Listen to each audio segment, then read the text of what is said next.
ఇదం బ్రాహ్మం ప్రేక్షకులకు నమస్కారం. నేను రోచిష్మాన్ అండి.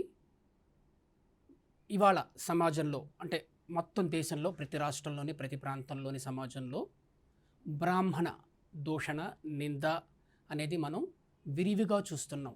కొంతమంది తమ భుక్తి కోసం మాత్రమే బ్రాహ్మణ నింద చేస్తూ బతుకుతున్న సందర్భం లేకపోతే పరిస్థితి మనం చూస్తున్నామండి. అసలు బ్రాహ్మణుల మీద ఎందుకు ఈ ద్వేషము? ఏదో చెప్తారు, మనుస్మృతి అంటారు. ఎవరైనా మనుస్మృతి చదివారా? లేదు. అసలు ఏది మనుస్మృతి అంటే ఎరుక సరిగ్గా లేకపోవటం వల్ల, తెలివిడి లేకపోవటం వల్ల, చదువు లేకపోవటం వల్ల బ్రాహ్మణ నింద మన సమాజంలో ఒక అనాగరిక అసభ్య భాషతో ఒక వర్గాన్ని అవమానించడం ఎంతవరకు ఆమోదయోగ్యం అండి? ఆలోచిద్దాం. ఒక మనిషి ఇంకో మనిషిని నిందిస్తాడా? ఒక వర్గం ఇంకో వర్గాన్ని నిందిస్తుందా? బ్రాహ్మణ వర్గం ఎంతండి? 3%, 3 లేకపోతే 4%. ఆ 4% వర్గాన్ని కొంతమంది దుష్టులు, అసంస్కారులు, చదువు లేని వాళ్ళు నిందిస్తూ పొట్టపోసుకుంటున్నారా? ఈ ప్రశ్నకు అవుననే సమాధానం వస్తున్నదండి. మనుస్మృతికి వెళ్దాం. మనుస్మృతిలో ఏం చెబుతున్నదండి బ్రాహ్మణ్యం గురించి? జన్మనా జాయతే శూద్రః కర్మణా ద్విజ ఉచ్యతే విద్యయా యాతి విప్రత్వం బ్రహ్మజ్ఞానాత్ బ్రాహ్మణః అని. జన్మనా జాయతే శూద్రః, పుట్టుకతో ప్రతి మనిషి శూద్రుడే, ఎవరు బ్రాహ్మణుడిగా పుట్టరు. కర్మణా ద్విజ ఉచ్యతే, కర్మ అంటే మళ్ళీ అది కూడా అపార్థం చేసుకోబడుతున్న శబ్దం అండి. కర్మ అంటే ప్రొఫెషన్ అని, పని అని. ప్రొఫెషన్ వల్ల ఒక వ్యక్తి అంటే వృత్తి వల్ల ఒక వ్యక్తి ద్విజ ఉచ్యతే అంటే రెండో జన్మ ఎత్తుతాడు అని. అంటే శూద్రుడిగా పుట్టిన ఒక మామూలు వ్యక్తి అంటే ఇప్పుడు ఇన్స్పెక్టర్ అయినట్టుగా, జడ్జి అయినట్టుగా, లేకపోతే కవి అయినట్టుగా, సంగీత పాఠకుడు గాయకుడు అయినట్టుగా, ఒక కెమెరామెన్ అయినట్టుగా, ఒక దర్శకుడు అయినట్టుగా, ఒక నటుడు అయినట్టుగా, అది రెండో జన్మ ఒక మనిషికి. అందుకనే ఆ కర్మ వల్ల, అభ్యాసం వల్ల ద్విజ ఉచ్యతే, రెండో జన్మ వస్తుంది. విద్యయా యాతి విప్రత్వం, విద్య వల్ల విప్రుడవుతాడు. ఇక్కడ మన సమాజంలో జరిగిన పొరపాట్లలో ఒకటి ఏమిటంటేనండి, ద్విజుడు అన్నది బ్రాహ్మణుడికే అంటున్నారు, విప్రుడు అన్నది బ్రాహ్మణుడినే అంటున్నారు. కాదు, విద్య ఉన్న ఎవరైనా విప్రుడే. ఎవరు బ్రాహ్మడు? బ్రహ్మజ్ఞానాత్ బ్రాహ్మణః, బ్రహ్మజ్ఞానం వల్ల బ్రాహ్మణ్యం వస్తుంది, బ్రాహ్మడవుతాడు. ఈ ప్రపంచంలో ఎవరికైనా బ్రహ్మజ్ఞానము ఉంది అంటే అతను బ్రాహ్మణుడే. అంటే బ్రహ్మ జ్ఞానము అంటే ఆ బ్రహ్మ గురించిన అవేర్నెస్, కాన్షియస్నెస్ ఉన్న వ్యక్తి బ్రాహ్మణుడు. ఇప్పుడు జీసస్కి కనుక బ్రహ్మజ్ఞానం ఉంది అని మనం అనుకుంటే అతను బ్రాహ్మణుడే. మొహమ్మద్ నబీకి బ్రహ్మజ్ఞానం ఉంది అనుకుంటే అతను బ్రాహ్మణుడే. ఇది చదువు అండి. ఈ అవగాహన లేకుండా ఏదో ఒక వర్గాన్ని అనడం ఏమిటండి? అప్పుడు ఈ సమాజంలో అంటే మన దేశంలో ఉన్న బ్రాహ్మణులు అనేవారు ఎందుకు వచ్చారండి? ఎవరు బ్రాహ్మణులు అయ్యారు? ఎవరికైనా వచ్చే ప్రశ్న ఇది. ఇప్పుడు కుమ్మరి అంటే ఏమిటండి? అదొక వృత్తిని సూచిస్తున్నది కదా. అట్లాగే వేదాల్లో బ్రాహ్మణ్యాలు అని ఉండేవండి. ఉపనిషత్తులు, స్తోత్రాలు లాగా బ్రాహ్మణ్యాలు ఉండేవి. ఆరణ్యకాలు ఇవన్నీ మనం అందరికీ తెలిసినవే. అవి ఈ బ్రాహ్మణ్యం అంటే ఏమిటండి? దైవీ కార్యక్రమాలుకి సంబంధించిన సాహిత్యం అండి. అది దాన్ని అవి అంటే యజ్ఞాలు చేస్తున్నప్పుడు ఆ స్తోత్రాలు లేకపోతే ఆ సాహిత్యంతో యజ్ఞం జరుగుతూ ఉంటుందండి. ఆ దైవీ ఆ స్తోత్ర పాఠాలకి పేరు బ్రాహ్మణ్యాలు అని. ఆ బ్రాహ్మణ్యాల్ని ఒక దశలో ఎవరైతే చేశారో వాళ్ళు బ్రాహ్మణులుగా వచ్చారండి. ఇది వృత్తిని సూచించేది మాత్రమే. వాళ్ళు దైవానికి దగ్గరగా ఉండేవాళ్ళు కాబట్టి, అంటే ఇప్పుడు వైద్యం చేసి ప్రాణం నిలబెట్టే వాటికి మనం ఎంత మర్యాద ఇస్తామో, ఇవాళ ఒక డాక్టర్ని దేవుడిగా ఎందుకు అనుకుంటామో, అట్లాగా ఆ రోజుల్లో దైవ కార్యక్రమాలు చేసే వాళ్ళకి కొంత ప్రాధాన్యత ఇవ్వబడింది సమాజంలో. ఆలోచించండి. అతనికి చదువు వచ్చింది, అంటే వేదంతో చదువు వచ్చింది ఆ వర్గానికి. ఈ పంచాంగాలు చూడడము, లేకపోతే ఆలయాలు వచ్చిన తర్వాత వాటికి ఆలయ కార్యక్రమాలన్నీ అవన్నీ చేసుకోవటము, శాస్త్ర పఠనము, ఇవన్నీ వల్ల ఈ సామాన్య ప్రజలు వాళ్ళని గురువుగారు అనడం మొదలుపెట్టారు. వాళ్ళ ఇంటికి ఏ కార్యక్రమం కావాల్సి వచ్చినా ఈ బ్రాహ్మణులు వెళ్ళి అడిగేవాళ్ళు. అందువల్ల వాళ్ళకి కొంత ప్రాధాన్యత వచ్చింది. ఆ బ్రాహ్మణ్యము పుట్టుకతో రాదండి, వృత్తి చేయడం వల్ల వచ్చింది. అది తెలుసుకోవాలి. మరొక మౌలికమైన అంశం ఏమిటంటే ఈ దేశంలో బ్రాహ్మణ డిఎన్ఏ అని కానీ దళిత డిఎన్ఏ అని కానీ లేదు. డిఎన్ఏ ప్రకారం అన్నీ ఒకటే. కేవలము ఆహారపు అలవాట్లు, వృత్తి వల్ల కొన్ని వర్గాలుగా వచ్చినాయి.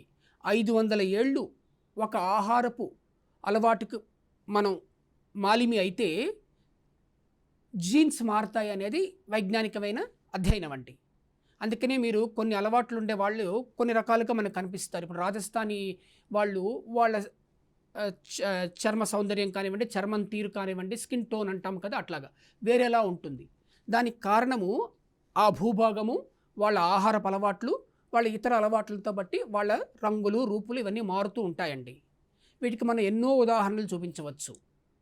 ఉదాహరణకి ప్రముఖ గాయకుడు జేసుదాసుని గమనిస్తే మనకు తెలుస్తుంది. ఆయన తొలి దశలో ఉన్న ఫోటోలని, ఇవాళ ఉన్న ఫోటోలని చూడండి.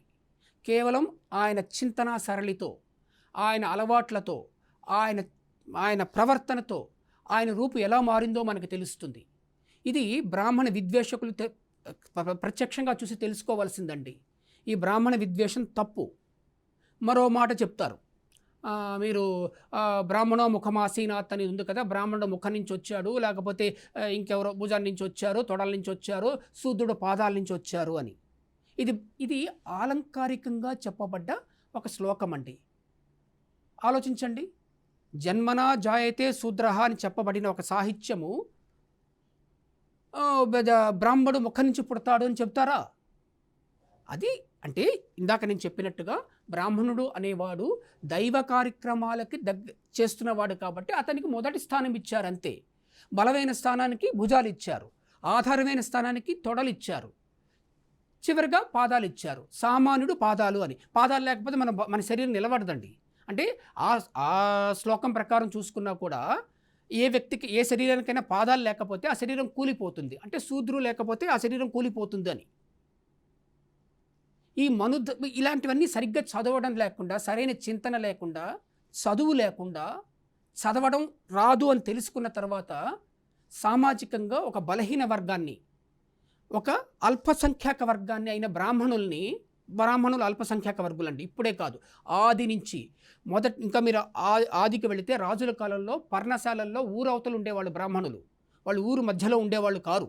మీరు ఆలోచించండి. వాళ్ళకి సంపాదన లేదు. తర్వాత కాలక్రమంలో పరిస్థితులు మారుతూ వచ్చి వాళ్ళు ఊళ్ళలోకి వచ్చి పురోహితము అంటే ఊళ్ళోని ఇతరులలో జరిగే మంచి చెడు వాళ్ళు చేసుకుంటూ వాళ్ళకి ఏదో ఉప్పు పప్పు చింతపండు ఇస్తే అది తీసుకుని తింటున్నారు. వాళ్ళకంటూ సంపాదన లేదు కాబట్టి ఊర్లోని వైశ్యులు కానివ్వండి, రాజులు కానివ్వండి, వాళ్ళకి కొంత భూములు కేటాయించేవారు. అంటే బ్రాహ్మణ్యానికి ఆది ఊళ్ళో ఉండడం కాదండి, ఊరవతలు ఉన్నారు. ఊరవతలు ఉన్న వర్గం బ్రాహ్మణ వర్గం. వాళ్ళు స్వయం కృషితో కొంతమంది చదివి వచ్చారు. బ్రాహ్మణులు అత్యంత దారిద్ర్యాన్ని అనుభవిస్తున్న వాళ్ళు ఉన్నారు. మీరు చెప్తారు, తిరుపతిలో లేరా, ఆ ఆలయాల నుంచి డబ్బులు రావట్లేదా? ఎన్ని తిరుపతి ఆలయాలు ఉన్నాయండి ఇండియాలో? డబ్బులు వచ్చే ఆదాయం ఉండే ఆలయాలు చాలా తక్కువ. కానీ వాళ్ళ ఒక బ్రాహ్మణుడు కేవలం వాళ్ళ నాన్న నుంచి వచ్చింది, వాళ్ళ తాత నుంచి వచ్చిందని డబ్బు లేకపోయినా తన డబ్బుతో గుళ్ళలో దీపం పెట్టుకునే వాళ్ళు ఉన్నారు. ఇప్పుడు తిరుపతి ఎలా అభివృద్ధి అయిందండి? ఎంతో కాలంగా బ్రాహ్మణులు దాని మీద పెట్టుబడి పెడుతూ వస్తే తర్వాత కాలంలో అభివృద్ధి అయింది అది. సో బ్రాహ్మణులను నిందించడం చాలా నేరం అండి. అది తెలుసుకోవాలి. ఎవరి కుట్రలకో మనం బలవ్వకూడదు. మీరు నేను కొట్టుకోకూడదు. మనం అందరం ఒకటే. మరోసారి మౌలికంగా చెప్తున్నాను, బ్రాహ్మణ డిఎన్ఏ అనేది దళిత డిఎన్ఏ అనేది లేదు. దళితం అనే పదం 100 ఏళ్ల క్రితం లేదు. ఎస్సీ ఎస్టీలు 100 ఏళ్ల క్రితం లేవు. ఇంగ్లీష్ వాళ్ళు చేసిన కుట్ర. మీరు ఎదగండి, చదువుకోండి. ఎవరైనా చదువుకోవచ్చు, ఎవరైనా బ్రాహ్మణుడు కావచ్చు. 108 దివ్య దేశాల్లో ఉండే అర్చకుల్లో చాలామంది బ్రాహ్మణులు, ఆళ్వార్లు చాలామంది నిమ్న వర్గాలు, అంటే ఆ రోజుల నిమ్న వర్గాల వాళ్ళు. ఇక్కడ మరొక మౌలికమైన విషయం నేను చెప్పదలుచుకున్నది ఏమిటి అంటే, ఇవాళ ఈ దేశకాల పరిస్థితుల్లో అత్యంత వికారంగా, అనాగరికంగా బ్రాహ్మణులపై దాడి జరుగుతున్నందువల్ల బ్రాహ్మణ అట్రాసిటీ యాక్ట్ రావాల్సిన అవసరం ఉందని నేను మీ అందరికీ తెలియజేసుకుంటున్నాను. ఆ దిశగా మనం కృషి చేయవలసి ఉంటుందండి. నేను ఈ మేరకు ఈ బ్రాహ్మణ అట్రాసిటీ యాక్ట్ భారతదేశంలో రావాలి అని ఈ వరకే నేను సోషల్ మీడియాలో కొన్నిసార్లు నేను విజ్ఞప్తి చేశానండి. ఈ విషయంగా ప్రతి వాళ్ళు, అంటే భారతదేశాన్ని నిలుపుకునే ప్రయత్నంలో భాగంగా, హైందవాన్ని లేదా సనాతనాన్ని నిలుపుకునే భాగంగా బ్రాహ్మణ అట్రాసిటీ యాక్ట్, మరోసారి చెప్తున్నాను, బ్రాహ్మణ అట్రాసిటీ యాక్ట్ ఈ దేశంలో వస్తే ఈ దేశానికి చాలా మేలు జరుగుతుంది. లేదా మనం విదేశీ మిషనరీలకి, మత మాఫియాలకి బలి అవుతాము. దయచేసి బ్రాహ్మణ నిందని మానుకుందాము. అందరూ ఎవరైనా బ్రాహ్మణులు కావచ్చని చెప్పుకుంటూ, ఇప్పుడు సామాజికంగా ఈ దేశంలో వెలివేయబడ్డ జాతి బ్రాహ్మణ జాతి అండి. అంటే 100 మార్కులు వచ్చినా అతనికి ఉద్యోగం ఇవ్వరు, 100 మార్కులు వచ్చినా అతనికి సీట్ ఇవ్వరు. ఇంకా ఆ విషయంలోకి వెళ్తే మనకి ఇంకా సమయం ఎక్కువ తీసుకుంటుంది. కాబట్టి ఈ బ్రాహ్మణ నింద ఎవరికి వారు స్వయంగా సంస్కారంతో మానుకుంటే బాగుంటుంది. అలాంటి రాని పక్షంలో బ్రాహ్మణ అట్రాసిటీ యాక్ట్ తెచ్చుకునే ప్రయత్నము అల్పసంఖ్యాక వర్గాలైన అంటే విప్లవం వస్తుందండి. నొక్కి నొక్కి నొక్కి ఉంటే బ్రాహ్మణుడు లేస్తాడు. ఎందుకంటే గట్టిగా మన స్వతంత్రం వచ్చిన తర్వాత తీసుకుంటే ఈ 75 ఏళ్లలో బ్రాహ్మణుడు విపరీతంగా అణిచివేయబడ్డాడు. బ్రాహ్మణ హక్కులు హరించివేయబడ్డాయి. బ్రాహ్మణుడు దూషించబడుతున్నాడు, అవమానంగా చూడబడుతున్నాడు. బ్రాహ్మణుడు ఇవాళ కొంతమంది విదూషకత్వానికి బ్రాహ్మణుడు ఇతివృత్తం అవుతున్నాడు. ఈ సమయంలో బ్రాహ్మణ వర్గానికి, దేశానికి శ్రీరామ రక్ష బ్రాహ్మణ అట్రాసిటీ యాక్ట్. ఈ మాటల్ని అందరూ ఆలోచించుకుని ప్రతివారు స్వచ్ఛందంగా మారడం బాగుంటుందండి. అందరికీ నమస్కారం.